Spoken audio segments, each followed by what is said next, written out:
A nossa próxima protagonista chama-se Ana Essa de Queiroz e está ligada ao movimento Pais em Rede, uma causa que abraçou depois do nascimento do filho Martim, que tem uma doença rara.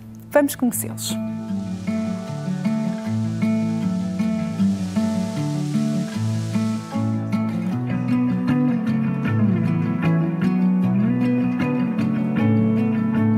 No pavilhão do conhecimento, Ana Essa de Queiroz e o filho voam nas asas da imaginação. Têm uma cumplicidade difícil de descrever, mas fácil de testemunhar. Martim nasceu em Liverpool, onde os pais viviam na altura, e a mãe trabalhava como assistente social. Longe do país onde cresceu, Ana viveu a experiência mais intensa da sua vida, ser mãe de uma criança com uma doença rara. Eu, quando trabalhava com miúdos com dificuldades e com necessidades especiais, ainda solteira, eu costumava dizer, eu se fosse mãe de uma destas crianças eu era capaz. Depois arrependi-me de ter dito isto, porque uma coisa é estar do lado profissional e estar com aqueles meninos umas horas. Outra coisa é tê-los em nossa casa, mais do que na nossa casa, dentro do nosso coração, bem lá no fundinho onde tudo dói. No início achei que o mundo ia acabar e que nunca me ia conseguir levantar e que nunca ia conseguir lutar pelo meu filho. Achei que tive pena dele, tive pena não por ele ter a síndrome, mas na altura achava que ele merecia uma mãe melhor do que eu, porque eu sentia-me tão magoada e tão frágil que achei que não ia conseguir lutar por ele como ele merece. Tive imensas inseguranças no início.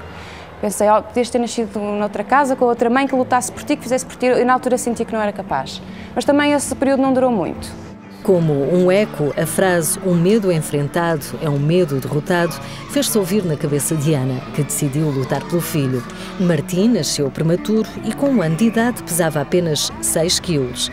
Sinais preocupantes, mas que não indiciavam uma patologia definida. Martim teve refluxo gástrico muito severo, vomitava tudo o que comia.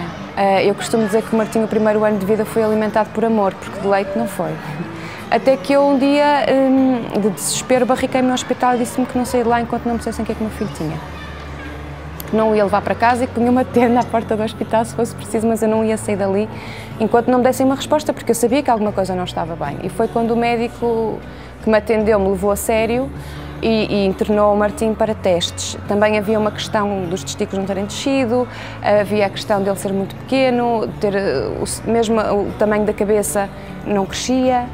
E foi quando ele foi internado para fazer esse check-up e foi visto por um médico de endocrinologia e foi o momento em que me pediram para envolver uma equipe de genética.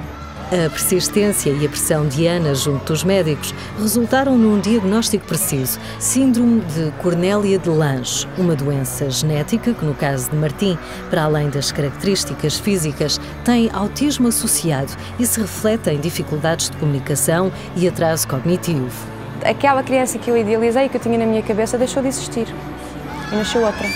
Outra que requer outros cuidados, que requer outra atenção, que requer outra luta. Eu costumo dizer que, embora nós tenhamos tido muita dor e passamos um momento muito mau, com os vómitos, passamos um ano muito difícil, o primeiro ano de Martim foi tremendamente difícil, eu ainda nem sequer sabia ser mãe, quanto mais ser mãe de uma criança com tantos problemas.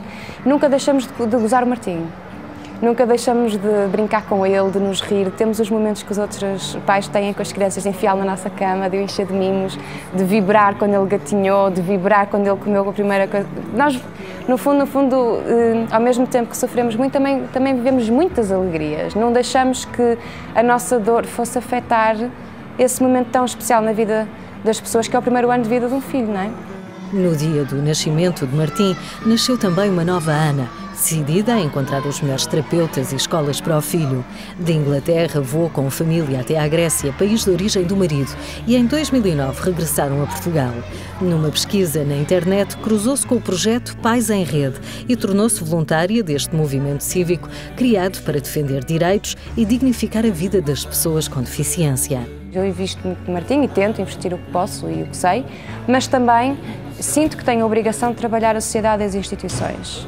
Eu acredito profundamente que é um trabalho que deve começar nos pais, porque as pessoas que não têm filhos com problemas não acordam a pensar nos problemas das pessoas com deficiência, não é? Nem têm obrigação nenhuma de o fazer, mas têm que ter a abertura para nos deixar a nós alertá-los contra essas questões e nos dar abertura também para nós conseguirmos propor soluções, porque eu acho que não chega só a sensibilizar as pessoas, eu até acho que o povo português é muito sensível às questões da deficiência.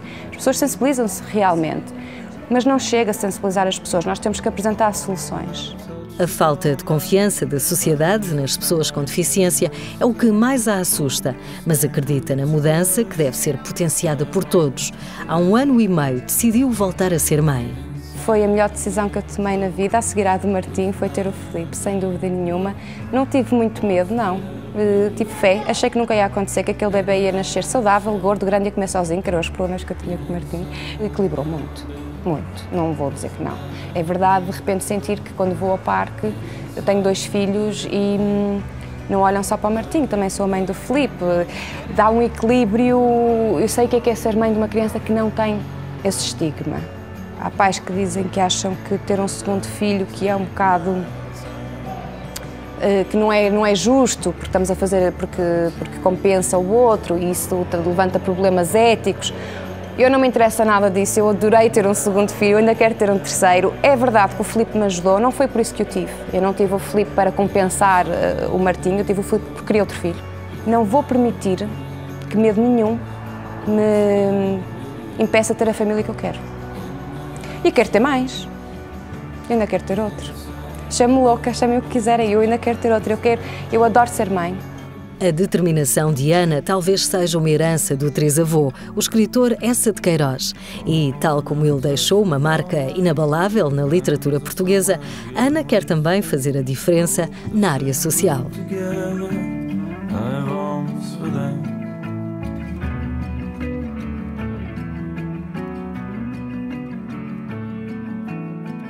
Take another sip of them, it floats around and takes me over.